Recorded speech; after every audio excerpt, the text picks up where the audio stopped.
Essa vocês não esperavam. Boa noite das montanhas, a 20 quilômetros da Eslovênia, 60 quilômetros da Áustria. Amanhã eu vou deep dentro das montanhas e esta é uma verdadeira caneca Olivetti. Este, como vocês devem conhecer, é o símbolo da Olivetti, estilizado e é baseado em um símbolo celta, porque Ivrea, sede da Olivetti no Piemonte, era habitada por celtas, muito antes do famoso Império Romano. Bom, eu continuo on the road na Itália. Não tem como resumir isso num Pepe Café. Eu ainda nem consegui ter tempo de sentar e escrever sobre a viagem, sobre o que eu vi, sobre a Itália na OTAN. Eu fiz vários podcasts já, mas para os italianos, além das conferências que nós fizemos na semana passada inteirinha, até esse fim de semana. Foi absolutamente. E não acabou, porque daqui vai ter uma conferência especial em Roma no sábado, falando de Rússia, China, BRICS, OTAN e Itália. Mais ou menos um fecho de ouro desse viaggio in Itália e dessas conferências ligadas ao meu último livro em italiano, como vocês podem ver, chama-se O Século Multipolar. Por uma coincidência enorme, ele saiu aqui, foi publicado aqui em Premiere Mundial até antes dos Estados Unidos, onde eu publico os meus livros. Os meus livros são publicados nos Estados Unidos sempre antes e depois eles têm contrato, são revendidos, são publicados em outras línguas. Por exemplo, a edição do meu último livro dos Estados Unidos saiu na Coreia do Sul há 2 semanas. Este aqui vai sair uma versão similar na Rússia. Está sendo traduzido em russo, mas é uma tradução extremamente complicada. E está indo já há vários meses, não está pronto ainda, eles trocaram de tradutor. Eu espero que ele possa ser publicado na Rússia no início do ano 2026. Na Itália, eles foram muito mais rápidos. Eles já publicaram os meus dois livros anteriores, mesma editora, Anteo. Vocês podem procurar e vocês podem comprar online. E a Anteu já tinha publicado os dois últimos que saíram nos Estados Unidos, os anos 20 raivosos, Roaring Twenties, traduzido por os anos 20 raivosos em português, uma tradução aproximada, e o Eurásia contra Otanistão, que saiu no começo do ano passado nos Estados Unidos, e saiu esse ano, no começo desse ano, aqui. Ah, então é muito legal, porque essa foi uma tour de promoção do século multipolar. Não é um título ideal. Eu tinha preferido o século multinodal. Muito complicado você explicar porque o título de um livro é multinodal e não multipolar. Então, o editor decidiu por um título mais direto ao ponto. Nós vendemos livros em todas as depois das nossas conferências, muito legal. Ah, as conferências foram abrangentes. A gente rodou 3.200, 3.400 quilômetros na Itália, fora os trens. E fora os trens que eu vou pegar para chegar a Roma, e depois eu vou continuar para Nápoles e para Sicília. Mas aí não mais em tour, aí são encontros.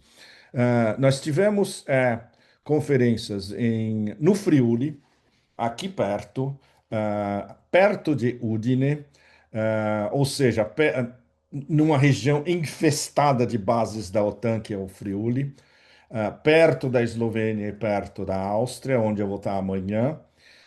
Fizemos uma conferência espetacular na Universidade de Trieste. Trieste é um território livre, é muito importante.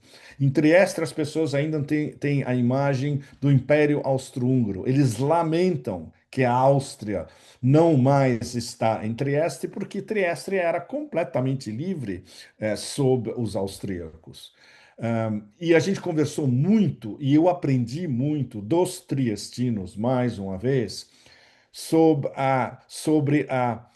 o posicionamento de Trieste essencial na expansão da OTAN. A OTAN está militarizando o porto de Trieste, porque eles querem que o porto de Trieste seja uma ligação direta do que se chama Intermarium ou Trimarium, o Mediterrâneo, o Báltico e o Mar Negro, que na cabeça dos dementes da OTAN tem que ser controlada pela OTAN, os três.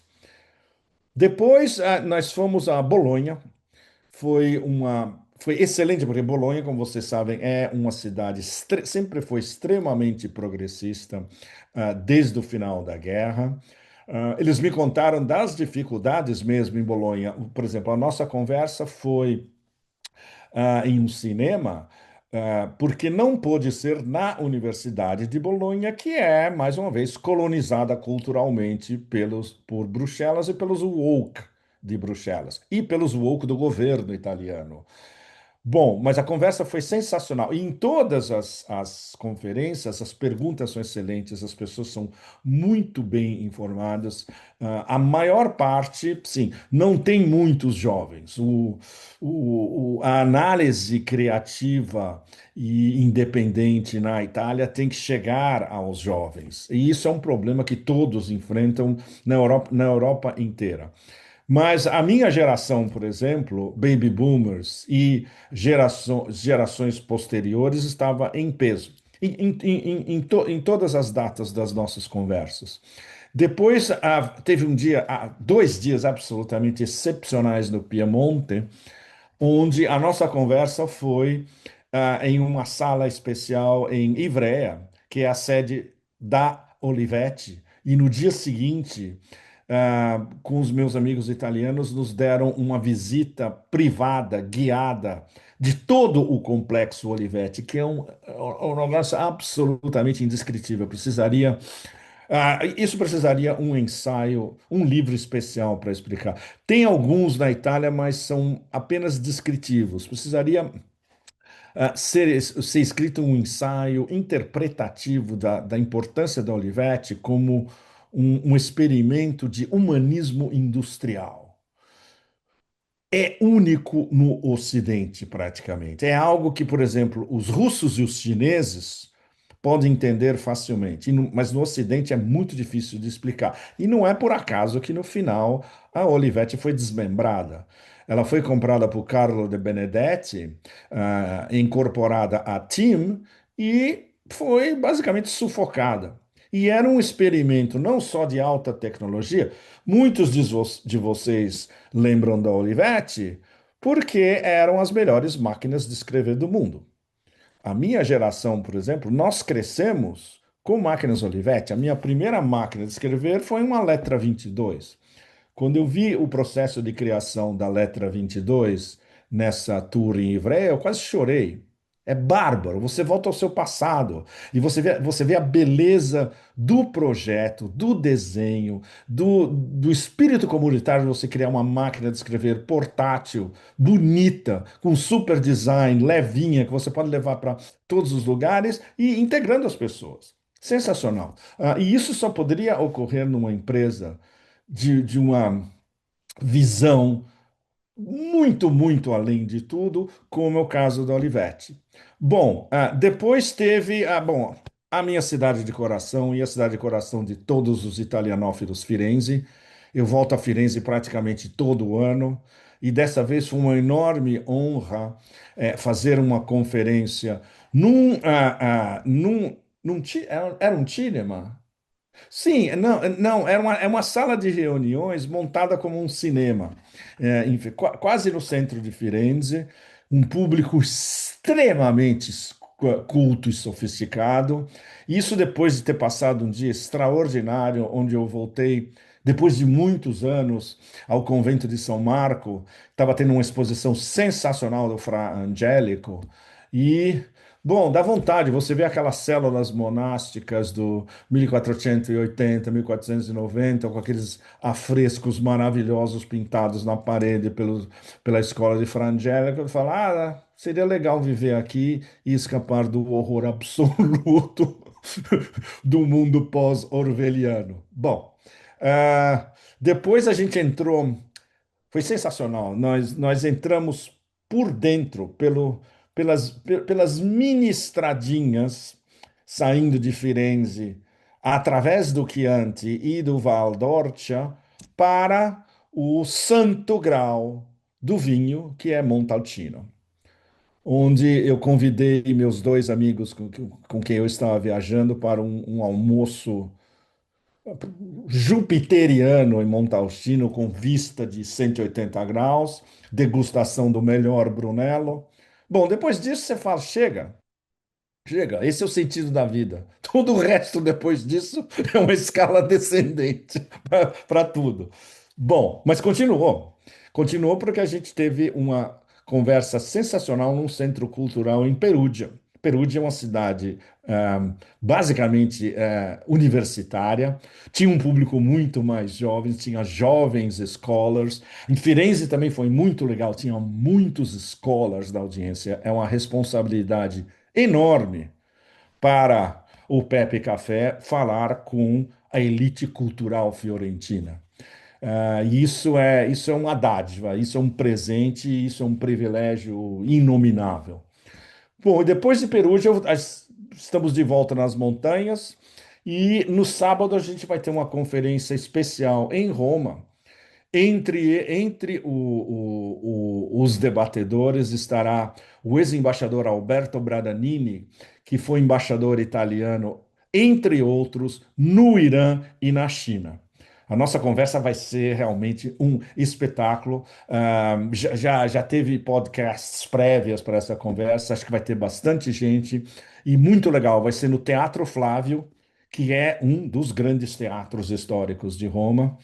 E uma honra, uma enorme honra pessoal. Muitos de vocês não sabem, mas isso como um pettegolezzo, como uma brincadeira, nem tanto. O meu segundo prenome é Flávio. Eu me chamo Petrônio Flávio. Meu segundo nome é Flávio. E eu vou falar do Teatro Flávio. Honra suprema. Ou seja, depois disso eu posso descansar em paz. Mas continua. Essa introdução durou metade do Pepe Café, porque merece essa introdução. Olha, fragmentos de civilização. É como se pode definir uma viagem cultural, artística, geopolítica, geoeconômica, gastronômica também pela Itália. Olha o que eu acho na melhor livraria, na melhor livraria pequena e sofisticada de Firenze, Livraria Imaginária, uma coleção espetacular da Eonaldi, que é dificílima de achar, eu estava procurando há algum tempo, e essa é a edição original, que saiu apenas há alguns anos, uma coletânea de textos dos humanistas italianos. Está todo mundo aqui, inclusive textos de Leonardo da Vinci. Esses são fragmentos de civilização. Essa é a Europa verdadeira. Não é aquele bando de chihuahuas medíocres em Bruxelas e os seus vassalos espalhados como líderes nas grandes capitais europeias. Essa é a verdadeira esse é o verdadeiro nó de um Estado-civilização que é a Itália, e isso uma conversa muito tocante que eu tive com várias pessoas e muitos deles scholars, que os italianos mesmos não valorizam o seu patrimônio artístico, cultural, político, histórico absolutamente inigualável. E a minha resposta para eles era sempre a mesma. Vocês devem ter presentes dentro de vocês que o grande Estado, civilização do Ocidente inteiro, sem competição nem de longe, é a Itália. E é tudo que a Itália representa. Então, muito legal esse diálogo entre piemonteses, friulani, vênetos, fiorentinos, peruginos, com esse nômade que eu tentei passar. em todas as conversas o que acontece do outro lado. O que acontece do que a gente já está denominando, e denominando a partir dessas conversas, o Muro de Istambul.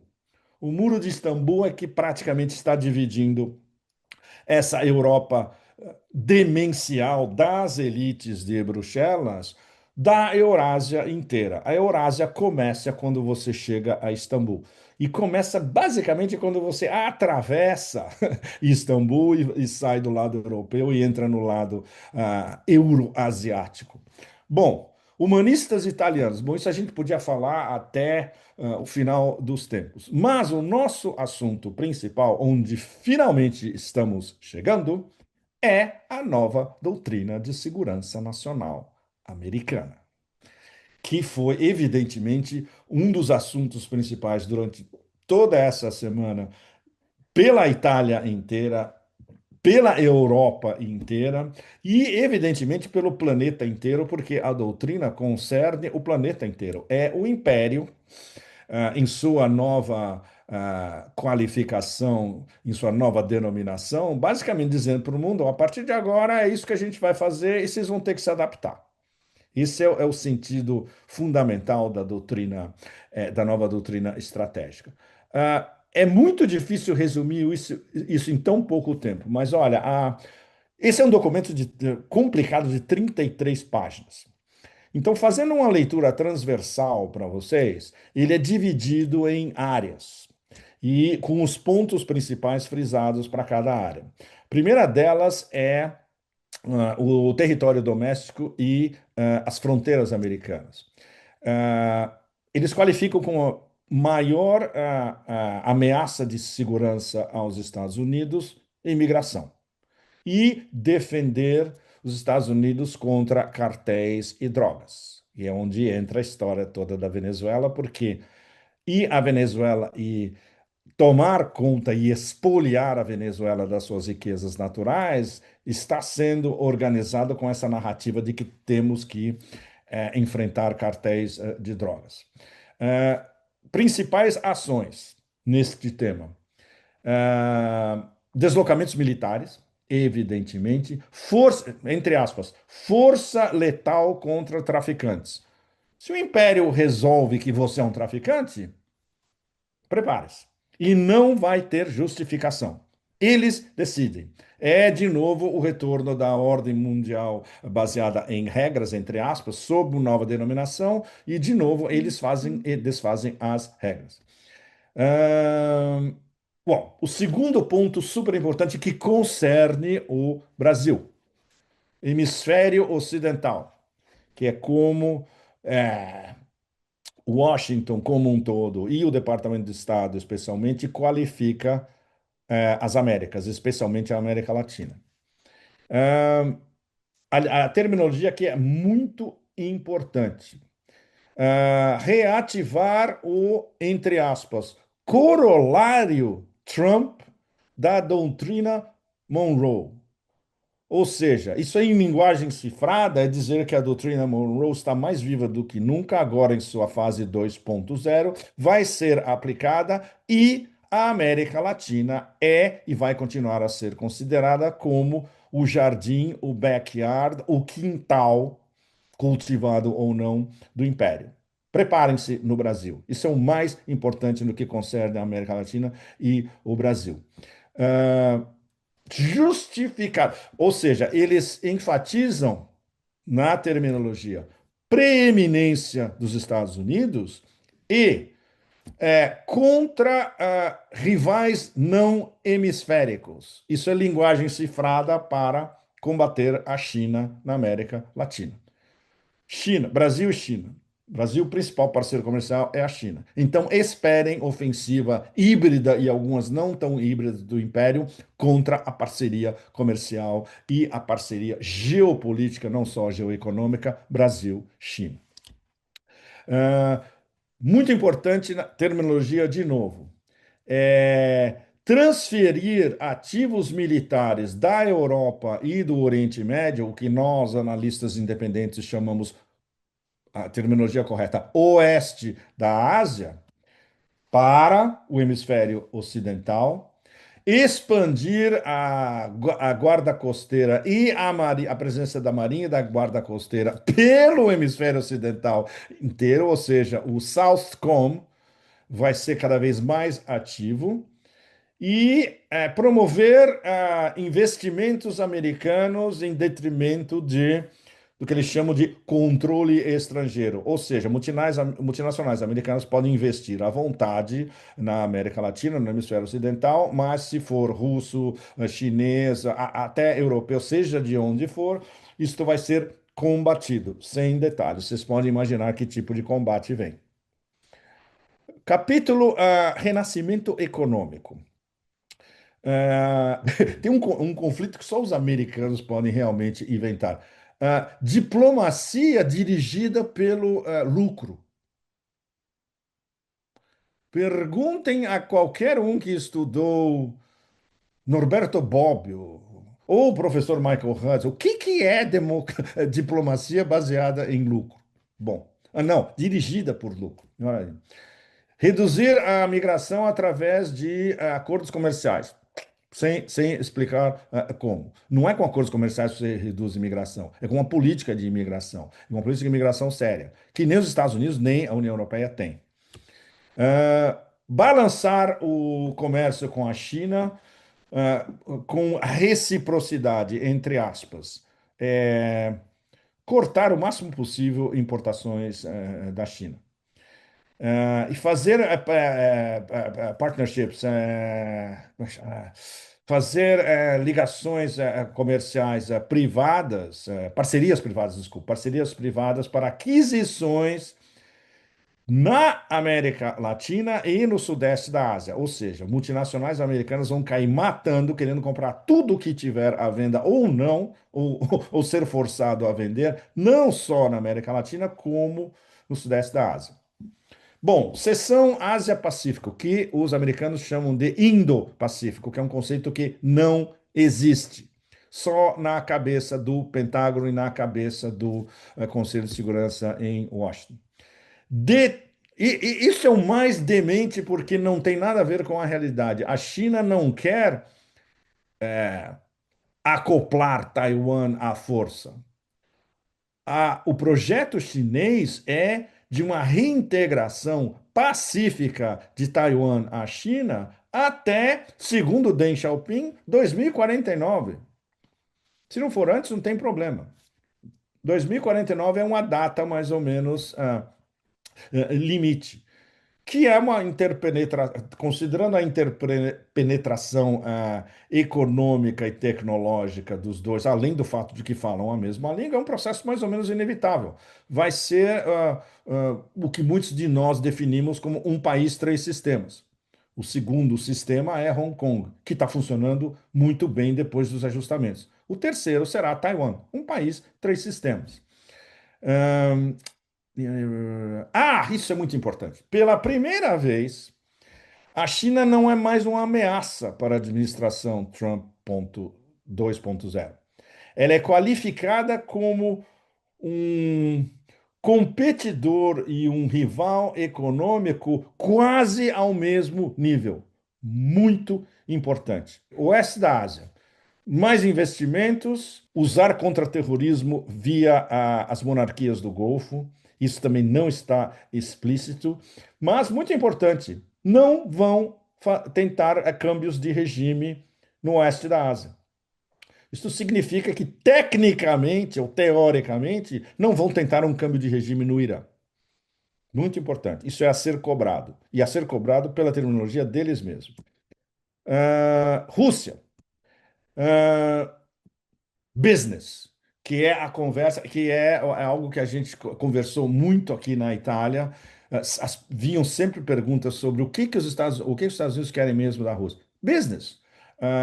Na linguagem deles, a extração de minerais e de energia estratégica, ou seja, eles querem investir, fazer parcerias. Oligarquia americana, oligarquia russa, para explorar as riquezas naturais da Rússia, mas de uma maneira legal.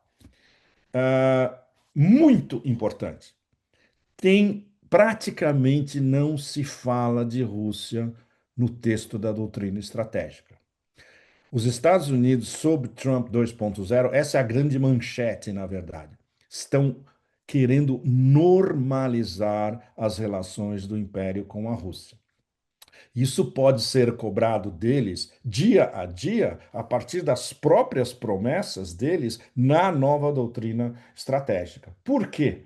Porque eles mudaram a narrativa, mais uma vez. A narrativa agora principal é conter a China, explicitamente, entre aspas, via investimentos muito bem focalizados, ao mesmo tempo em que devem restaurar a estabilidade estratégica, entre aspas, com a Rússia, aí é o problema, através de um cessar-fogo na Ucrânia. Um cessar-fogo na Ucrânia não vai estabelecer ou normalizar as relações Rússia e Estados Unidos. É isso que os americanos, é isso que Trump e o seu círculo ainda não entendeu. E é isso que Putin e o seu círculo vai continuar tentando fazer Trump e todo mundo, Witkoff, Kushner, todos os outros em volta entenderem. Bom, eu deixei para o fim a coisa mais o que está causando, evidentemente, ataques cardíacos em série aqui na Europa, que é Europa-OTAN. Na linguagem oficial de Trump 2.0 é mudar o peso da colaboração, ou seja, quem vai arcar com a OTAN a partir de agora não é mais o Império, são os europeus. E eles estão desesperados porque eles estavam acostumados com aquela moleza infinita de que os americanos faziam tudo. Agora vai ser abandono. Não, não, não, desculpem.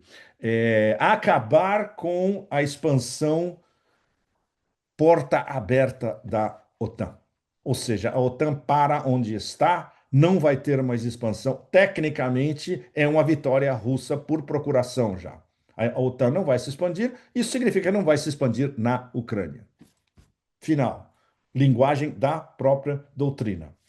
Uh, tem um aspecto muito interessante que justamente está provocando esses ataques cardíacos em Bruxelas, nos wokes e no bando de chihuahuas, cultivar resistência a políticas da União Europeia. Isso está explícito, linguagem explícita. Ou seja, não servem para nada a não ser comprar nossas armas e pagar em euros.